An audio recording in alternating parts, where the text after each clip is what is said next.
Good morning, students. Yeah, Neela ma'am from Mascam Public School. Students, today I'm going to teach you history chapter number 5, that is rulers and buildings. In my previous videos based on chapter number 5, I have taught you about the construction of structures. Between 8th and 18th centuries, kings built two kinds of structures. The first were forts, palaces, gardens, residences, and tombs. The second were temples, mosques, tanks, wells, and bazaars. Then you have learnt about engineering skills. Rooms, doors, and windows were added to buildings. A new style of architecture called the trabeate or corbelled evolved. The weight of the superstructure above the doors and windows was carried by arches. This form was called arcuate. Limestone cement was used in construction. Then you have learnt about the buildings, temples, mosques, and tanks. Temples and mosques were beautifully constructed as they were places of worship. They were also meant to demonstrate the power, wealth, and devotion of the patron. Muslim sultans and padshahs did not claim to be incarnations of God. The Persian court chronicles described the sultan as the shadow of God. Now today you are going to learn about the destruction of temples. Today you will learn about temples were destroyed because they were often targeted by some rulers so as to break the emotional and financial power of the other rulers.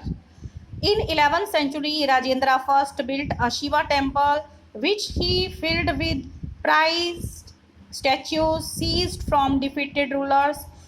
Mahmud of Ghazni attacked the temples of Rajendra I and looted their wealth. The Pandyan king Srimara Srivallabha invaded Sri Lanka and defeated Sena first. He seized the statue of Buddha made entirely of gold in the Jewel Palace. And today you will also learn about garden, tombs, and forts. So let's learn about destruction of temples. Now we are learning about why were temples destroyed. Okay, so let's start. Because kings built temples to demonstrate their devotion of God and their power and wealth, it is not surprising that when they attacked one another's kingdom, they often targeted these buildings. In the early 9th century, when the Pandyan king Srimara Srivallabha invaded Sri Lanka and defeated the King Sena first, the Buddhist monk and chronicler here Dhammakiti noted he removed all the valuables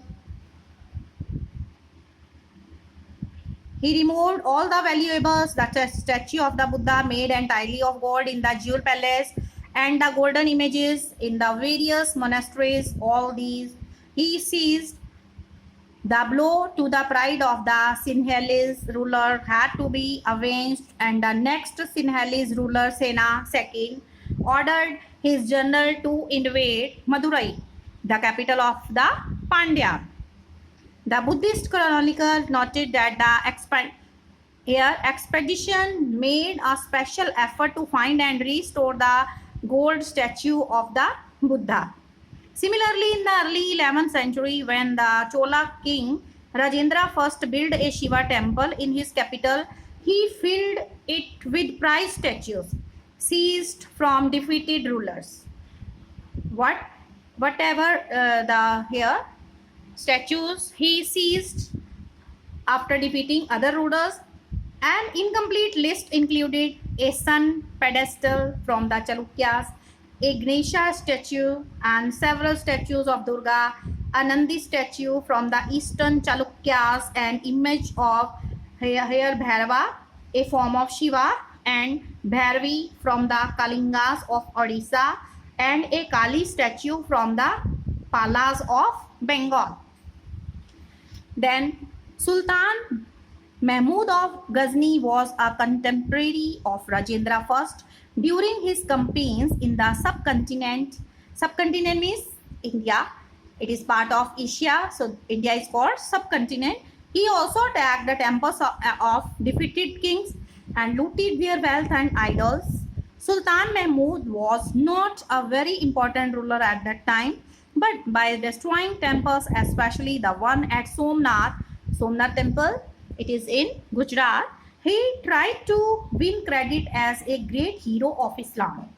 In the political culture of the Middle Ages, most rulers displayed their political might and military success by attacking and looting the places of worship of defeated rulers. So, in what ways do you think the policies of Rajendra I and Mahmud of Ghazni were a product of their times? How were the actions of the two rulers different?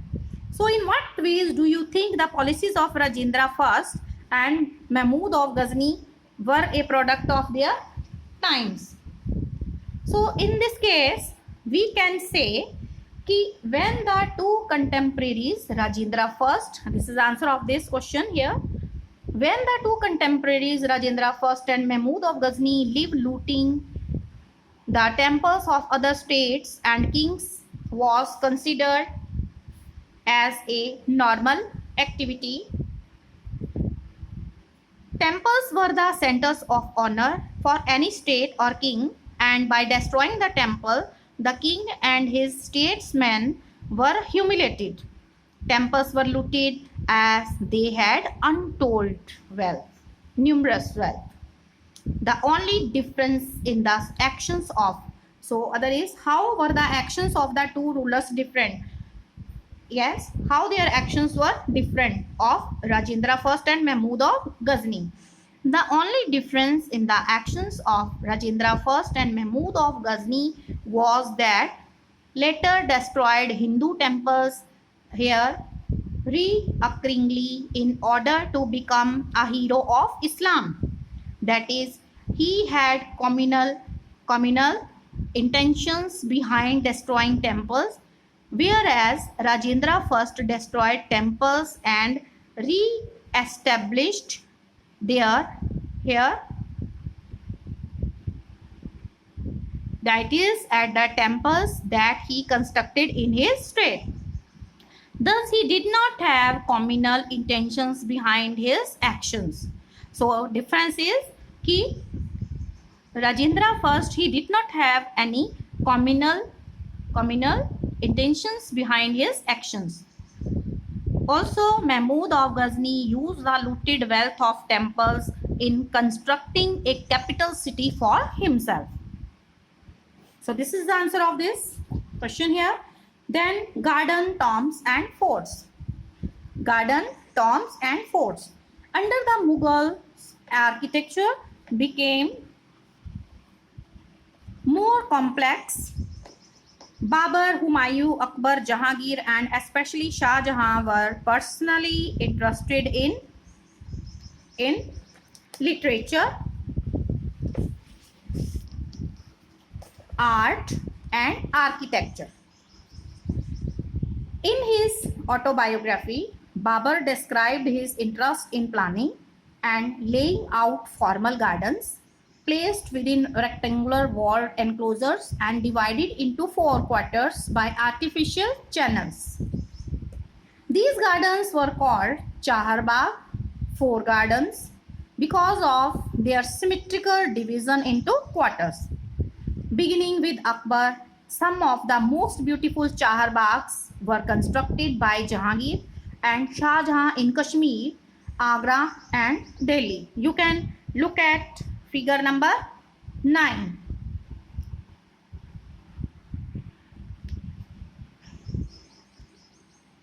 Here you can look at this picture.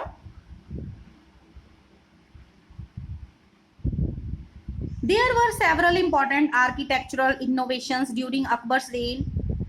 When there was rule of Akbar, then there were important architectural innovations during his reign. For inspiration, Akbar's architects turned to the tombs of his Central Asian ancestor, Timur, the central towering dome and the tall gateway here, Pishtak,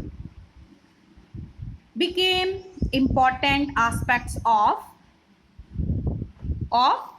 Mughal. Pista means it was the tall gateway of the central towering dome in the Mughal buildings. Pista meaning, this word pista, its meaning is it was the tall gateway of the central towering dome in the Mughal buildings. That is called pista. Okay.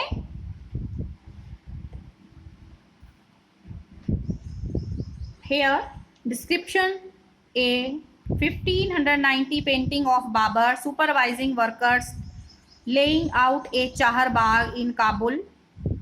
Note how the interesting channels on the path create the characteristic here Chahar Bagh design.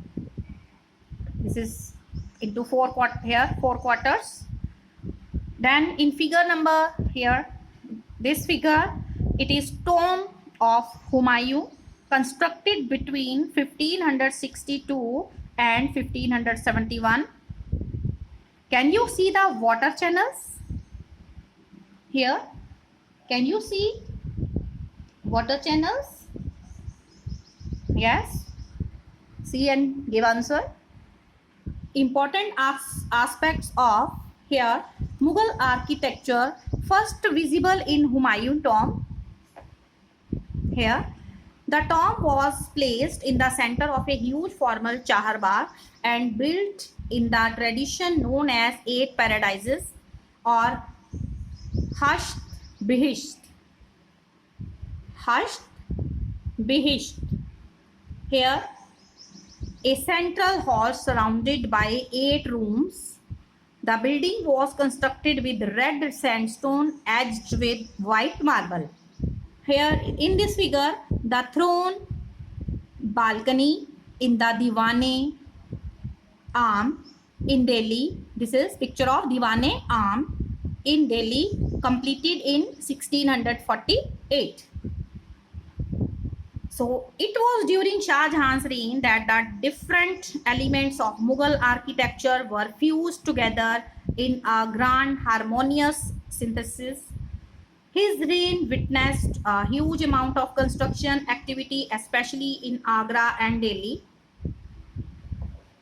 The ceremonial halls, ceremony जहाँ पे कोई भी ceremony बनाई जाती है तो ceremonial halls of public and private audience, दीवाने-खास or Am, were carefully planned, placed within a large courtyard. These courts were also described as here Chihil Sutun or 40 pillared halls.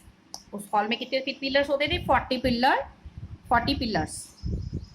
Then Shah Jahan's audience halls were here specially constructed to resemble a mosque. The pedestal on which his throne, सिंहासन जिसको बोलते हैं, was placed was frequently described as the Qibla. क्या कहलाता था वो? Qibla. That was Qibla. Okay.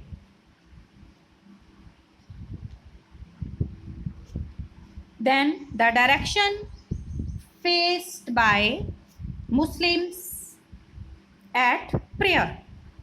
Since everybody faced that direction when court was in session, the idea of the king as representative of God on earth was suggested by these architectural features. The connection between royal justice and the imperial court was emphasized by Shah Jahan in his newly constructed court in the Red Fort at Delhi. Behind the emperor's throne were a series of Paitra Jura, means colored hard stones placed in depressions carved into marble or sandstone creating beautiful ornate patterns.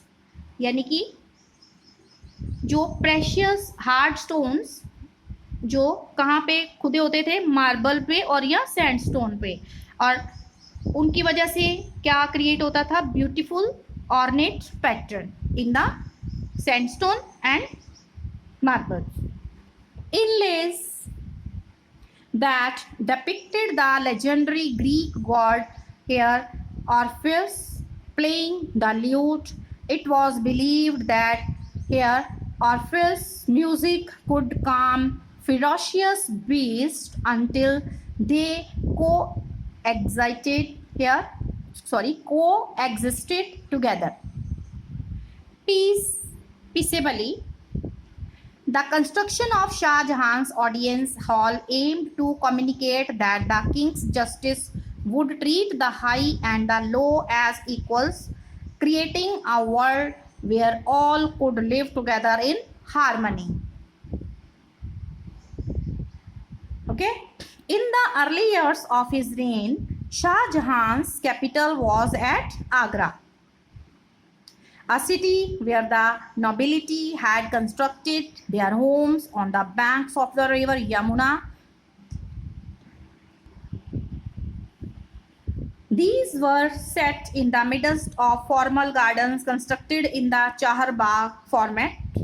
The Chahar Bagh garden also had a variation that historians describe as the riverfront garden. In this, the dwelling was not located in the middle of the Chahar Bagh but at its edge close to the bank of the river. Then Shah Jahan adapted the riverfront gardens in the layout of the Taj Mahal. This is a picture of Taj Mahal. Here, riverfront. The grandest architectural accomplishment of his reign. Here the white marble, here mausoleum was placed on a terrace by the edge of the river and the garden was to its south. Shah Jahan, here this is a picture of Taj Mahal at Agra, which was completed in 1643. Okay, this is a picture of Taj Mahal. I think you have seen this picture.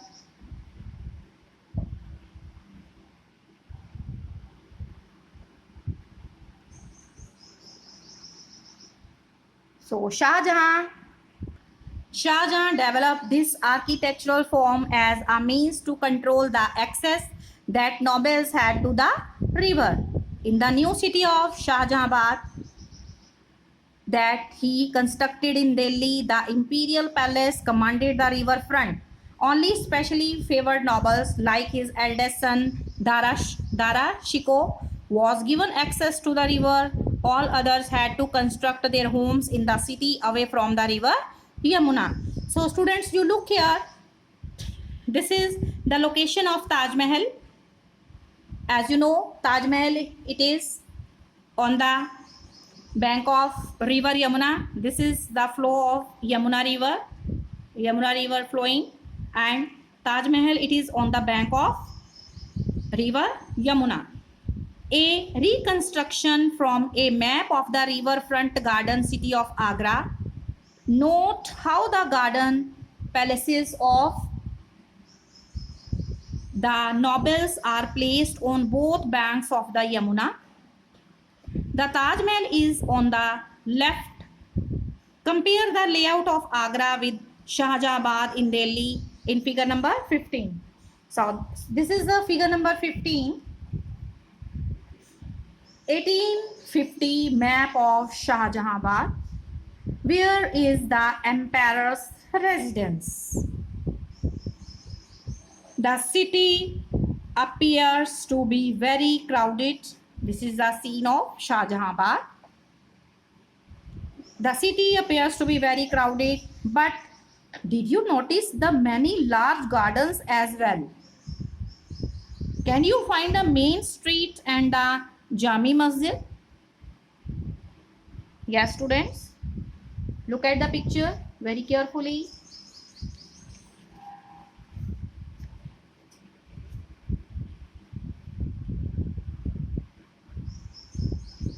You can find here. This is also river Yamuna. Okay.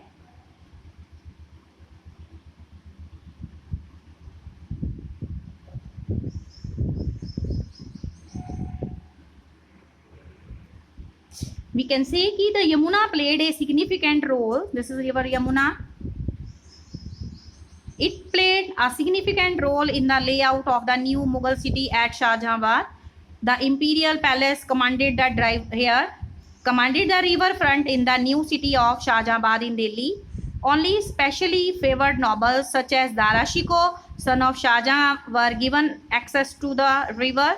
All the others had to construct their homes in the city away from the river Yamuna. The city of Shahjahanabad was established on the one side of the river Yamuna, whereas in Agra, the constructions were done on the both sides of the river Yamuna.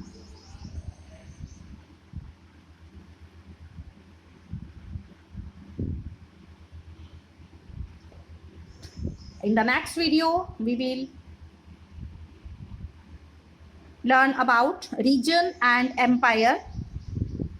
Okay, region and empire. As construction activity increased between the 8th and 18th centuries, there were also a considerable sharing of ideas across regions.